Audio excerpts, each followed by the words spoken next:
In 1948, the Palestinian village of Lubia in the Western Galilee, Israel, was totally depopulated. It had been home to some 2,700 people.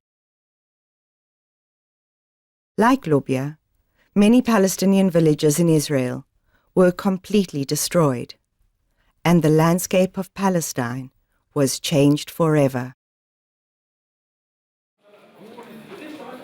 Just 2 weeks ago, turned to me one Israeli friend, and she told me that she has a very interesting story to tell about her uncle, who was one of the occupiers and the people from the Palmach that expelled the village of Caesarea. And she told me, can you take from me this heavy burden and have the story?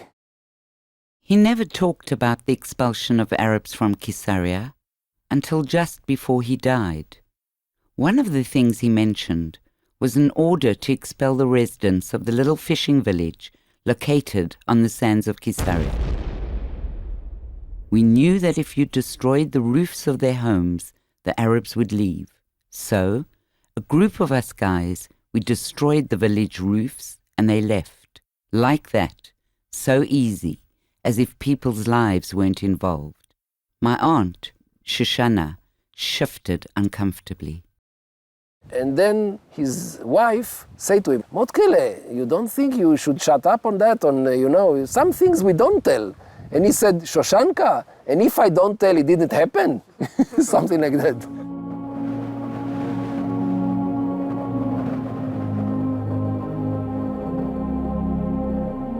That the Nakba is something that is there somehow.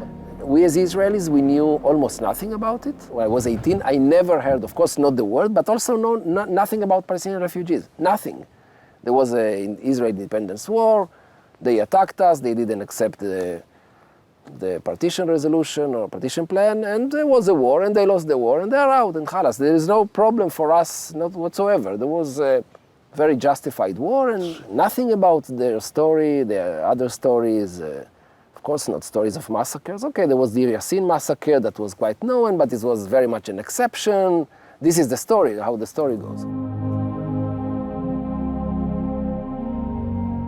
I grew up believing that Israel fought 6 just wars to prevent it being wiped out, and that to challenge Israel's actions is to challenge the right of Jews to exist.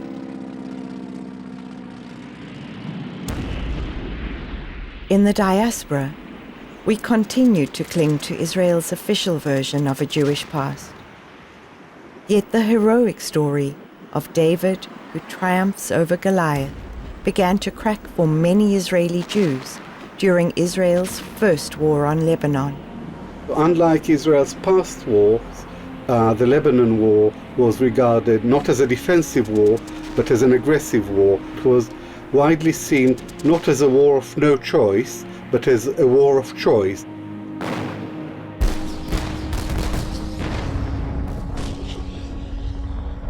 It was 1982, the outbreak of the first Lebanon War, that it was not warranted, was not justified. There was a TV presentation of that war. For the first time I could see at least how it looked on the civilian side. And I was outside the country, so the first time I saw it from the outside. And I was asked by the Israeli embassy to represent Israel wherever I can, defending its actions in Lebanon. And I refused. And I had to ask myself why I refused. And this suddenly connected to 48. So it was as if I could see what happened in 1948 because I could see with my own eyes what happened in 1982.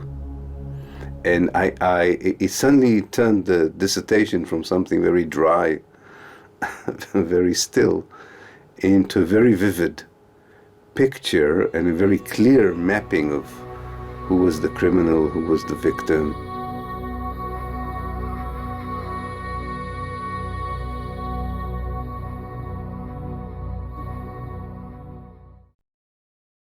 Available now on iTunes.